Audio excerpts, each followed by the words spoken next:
Interview में select होएगा आपका, आपका रिजेक्ट होएगा, वो होता है इंटरव्यू देने के बाद में पता लगेगा। पर आपको पहले ही दिक्कत जा रहा है कि भाई तेरे से नहीं होगा, तुम्हारा इंटरव्यू नहीं ले सकते क्योंकि तुम लायक ही नहीं हो। तो ऐसा क्या हुआ था मनदीप की लाइफ में? Hello everyone, this is Mandeep Singh Shekhawat और आज हम बात करेंगे मनदीप की प्लेसमेंट जर्नी के बारे में। तो यार अभी इंडस्ट्री में 4 साल हो गए हैं, it's been a great journey. जहाँ से अगर मैं स्टार्ट किया था उससे अगर कंपेयर करूँगा तो it's been a great journey, learn lot of things. पर एक टाइम था जब companies were not even allowing to sit for placements कि भाई तुम इंटरव्यू नहीं दे सकते।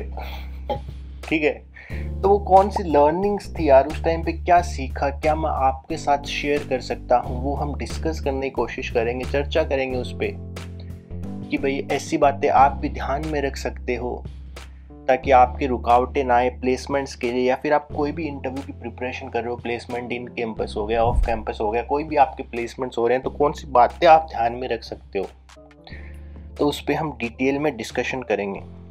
मतलब ये आपने भी फेस किया होगा, जैसे कि आप कंपनीज़ के लिए अप्लाई कर रहे हो, आपके रिज्यूमे सेलेक्ट नहीं हो रहे। भाई टीयर 3 वालों को ज़्यादा समझ में आएगा कि आप कंपनीज़ के लिए अप्लाई कर रहे हो, रेफरल से भी अप्लाई कर दिया, ऐसे डायरेक्टली वेबसाइट पे जाके अप्लाई कर दिया, पर क्या अपना रिज्यूमे सेलेक्ट नहीं हो रहा। मेरा अलग सीन था। अपने कॉलेज में कंपनीज आ रही है, कॉलेज में कंपनी आके, घर में कंपनी आके बोल रही है कि नहीं तुम इंटरव्यू नहीं दे सकते। ठीक है, तो इंटरव्यू तुम दे नहीं सकते, इसका मेन कारण जो हुआ था, मेन रीज़न जो हुआ था, तो अपने क्या प्लेसमेंट्स के 2 क्राइटेरियाज होते थे कॉलेज में। ठीक है, एक तो आपके परसेंटेज, हर कंपनी का अलग अलग होता था, पर जनरली ऐसा रहता था कि 60% का कट ऑफ आपका ज़्यादा, उससे ज़्यादा होना चाहिए आपके। ठीक है, और दूसरा क्राइटेरिया रहता था कि आपकी कोई एक्टिव बैकलॉग्स नहीं होने चाहिए। मतलब एक्टिव का मतलब है कि अगर आपके आ रही है तो 6 सेमेस्टर से पहले क्लियर कर लो, क्योंकि 7 सेमेस्टर में कंपनी जाएगी, तो आ रही है तो पहले क्लियर कर लो। लर्निंग नंबर 1, बैकलॉग नहीं रखनी। ठीक है, अपनी तरफ से पूरी तैयारी। अपने आ गई थी तो उससे आगे चलते हैं। तो बैकलॉग आ गई तो कंपनीज अलाउ नहीं कर रही अब। ठीक है, अब कंपनीज अलाउ नहीं कर रही तो बड़ी दिक्कत है। ये बैकलॉग आई क्यों? तो वैसे तो ऐसे बोलते हैं यार कि पढ़ाई वढ़ाई नहीं करी होगी तो बैकलॉग आ जाती है, सिंपल सी बात है भाई। इंजीनियरिंग में बैकलॉग आना कौन सी वो नई बात थोड़ी ना है, आती रहती है। तो मेरे बैकलॉग आई थी वाइवा के अंदर। ठीक है, वाइवा के अंदर बैकलॉग आई। अब आप भी ये सोचोगे भाई वाइवा में किसके बैकलॉग आती है। मेरे को भी ये क्वेश्चन सुनने को मिलता है काफ़ी बार कि भाई मैं किसी को भी अगर बताता हूँ ना ये कि बैकलॉग आ गई थी यार इसलिए फिर ऐसा ऐसा हो गया, तो वो पूछते हैं भाई कौन से सब्जेक्ट में आ गई थी बैकलॉग। मैंने कहा यार एक वाइवा था उसमें आ गई थी। अंदर वाइवा में किसके बैकलॉग आती है, ऐसा क्या कांड कर दिया था तूने। तो ये रीज़न हो गया। अब इससे उभरे कैसे हम, उस पर बात करते हैं। हाँ, तो अब बैकलॉग आ गई है। ठीक है, तो बैकलॉग अपना एक क्राइटेरिया तो ये हो गया कि भाई कंपनीज अलाउ नहीं कर रही, और अपना खुद का एक क्राइटेरिया था। ठीक है, कि अगर 6 लाख से किसी कोई कंपनी पैसे दे रही है तो हम वो इंटरव्यू नहीं देंगे। और कॉन्फिडेंस देख रहे हो लड़के का। एक तो कंपनीज अलाउ नहीं कर रही, ऊपर से तुम्हें वो भी चाहिए कि 6 लाख। मतलब यार बस सोचो ना, महीने के 50,000 तो चाहिए कम से कम। घर वालों के इतने पैसे लगाए हैं, कॉलेज की फीस दी है, पहले कोचिंग की फीस दी है, पहले स्कूल की फीस दी है, इतनी फीस दे दी है, कम से कम महीने के 50,000 तो कमाए या नहीं कमाए? हाँ भाई तुम बताओ, इतना तो बनता है। तो अपना क्या ये खुद का क्राइटेरिया था, if a company is offering less than 6 lakhs then we are not giving interviews. तो अपने क्या ऑप्शंस जो होते हैं वो मतलब बिल्कुल ऐसे हो गए, जीरो। फिर आती है टीसीएस। तो टीसीएस का क्राइटेरिया ये था कि आपके बैकलॉग है तो एक बैकलॉग तक आप अलाउ हो। देख रहे हो कितने स्पेसिफिक क्राइटेरियाज हैं। अगर किसी के 2 बैकलॉग है then you are not allowed for TCS. तो अपनी एक बैकलॉग थी तो वी आर गुड। तो आई गेव इंटरव्यू ठीक ठाक हुआ था यार, हो गया। तो HR राउंड हुआ, 2-3 राउंड हुए थे आई थिंक, तो टीसीएस में हो गया था सिलेक्शन। ठीक है, एक कॉलेजेस में एक क्राइटेरिया ये भी रहता है कि अगर आपका प्लेसमेंट हो जाता है किसी कंपनी में तो आप किसी और कंपनी का बाद में इंटरव्यू नहीं दे पाओगे। You should give chance to other people to appear for the interviews. ठीक है, प्लेसमेंट सबका करवाना है कॉलेज को। टीसीएस में ऐसा सीन था नहीं, पैसे इतने कम देती है, इसीलिए हमने इंटरव्यू दे दिया। ठीक है, और मेरी फिर बैकलॉग क्लियर हो गई थी 7 सेमेस्टर में। मतलब वही होता है ना कि आप अगले सेमेस्टर में वापस दो, और फिर आप अगर मतलब रीअपीयर होते हो, क्लियर कर लेते हो, देन यू आर गुड। ठीक है, तो ये चल रहा था सब।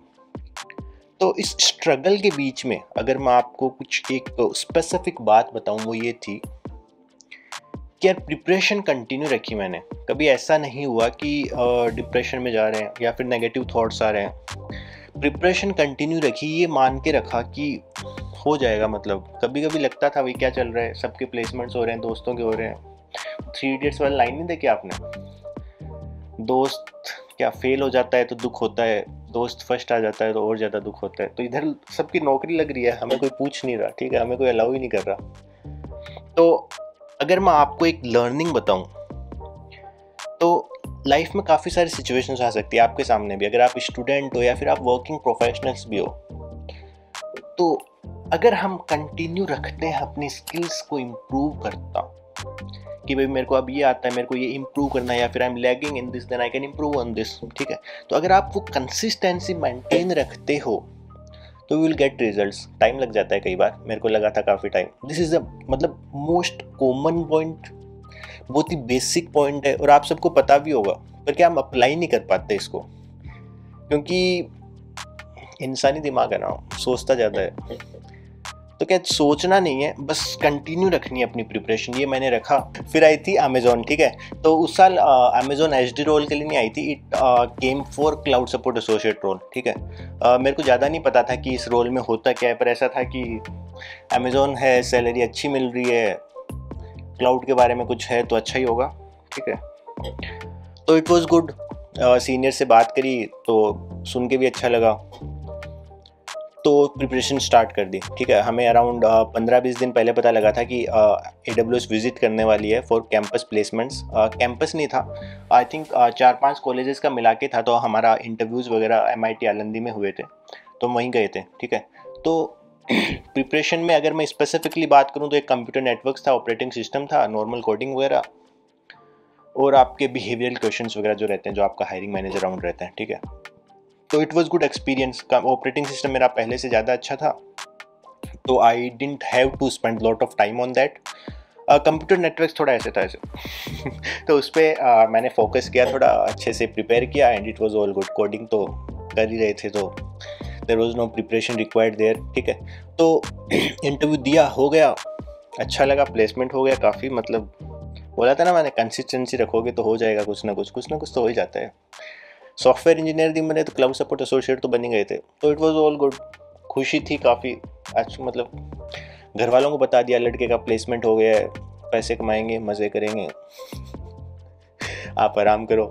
यार एक ये छोटी सी जर्नी थी कि अगर आप प्रिपरेशन कंटिन्यू रखते हो, मेरे केस में प्रिपरेशन हो गई, पर आपका कोई भी लाइफ गोल है, अगर हम कंटिन्यू रखते हैं उसकी तरफ, अब कोई भी लाइफ गोल हो सकता है भाई, अचीव हो जाता है। फेलियर्स रहते हैं। आपका लाइफ गोल काफ़ी बड़ा है तो आपके फेलियर्स भी बड़े हो सकते हैं।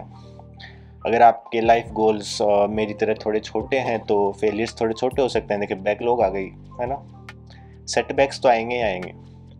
तो you learn from it and you again work on it, and then in the end everything works out. तो ये थी अपनी छोटी सी जर्नी। आई होप कि आपको मज़ा आया होगा, आई होप कि आपको इंस्पिरेशन मिला होगा, या फिर स्माइल तो आई गई होगी कहानी सुन के चेहरे पे। तो अगर आपको अच्छा लगा तो चैनल को सब्सक्राइब करो। कमेंट्स में बताना मेरे को अगर आपके भी ऐसे कुछ एक्सपीरियंसेस रहे हैं बैकलॉग वाले, या फिर कोई भी कॉलेज के एक्सपीरियंसेस हो सकते हैं। तो हम मिलते हैं यार। काफ़ी इम्प्रॉम्प्टू वीडियो था, जल्दी से सोचा मैंने ऐसा कुछ बनाते हैं, ऐसे लाइटों का सेटअप वगैरह है, कुछ बना लेते हैं। तो ये है अपना वीडियो। मिलते हैं हम अपने अगले वीडियो में ऐसे ही मज़ेदार कंटेंट के साथ, और आपके काफ़ी एजुकेशनल कंटेंट के साथ, जहाँ पे हम सिखाते हैं सिस्टम डिज़ाइन के कंसेप्ट्स। आजकल हम डीप डाइव कर रहे हैं लार्ज स्केल जो सिस्टम्स है, तो आपको कुछ दिनों में वीडियो देखने को मिलेगा। डिस्कॉर्ड सर्वर आई थिंक वो इससे पहले आ जाएगा, पर तब तक के लिए स्टे सेफ, टाटा बाय।